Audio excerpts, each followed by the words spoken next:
At 10, it's those power outages. Going about your day in south central Amarillo may have been a hassle for you as today's street lights were out and many places closed for business.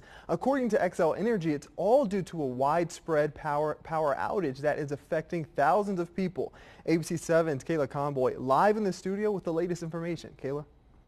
Stephen, XL officials say they've narrowed the problem down to an electrical substation by Lawrence Park. They also say they're working to see if the issue has anything to do with last night's storms, but workers do say they are nervous to mess with the power and turn it back on immediately in fear of making it worse.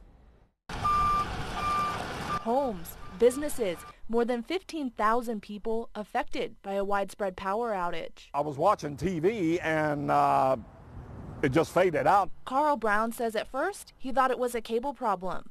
Then he stepped out onto his balcony facing South Georgia Street. Looked up both ways and the lights were out, so I figured something must have pretty bad happened. XL Energy spokesman Wes Reeves says they're still looking to identify the problem, but they're getting the electricity up and running as quickly as possible. 15,000 is a large outage for Amarillo, so we're very concerned about it.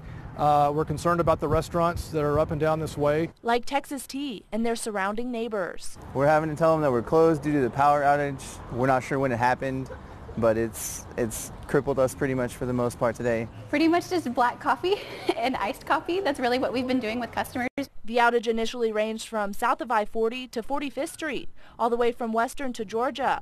XL officials say they are tapping into other substations now, looking to bring customers back on. They say although most of the power is restored, they still have one big problem.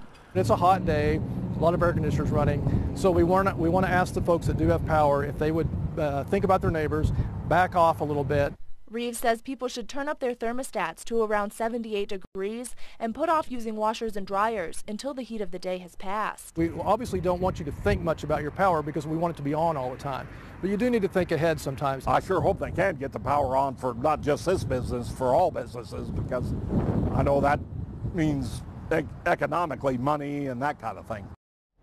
Many of the areas affected are back up and running, but at last count, there were still more than 1,200 customers around the Wolfland neighborhood without power. Reporting live from the Kennedy Broadcast Center, Kayla Conboy, ABC 7 News.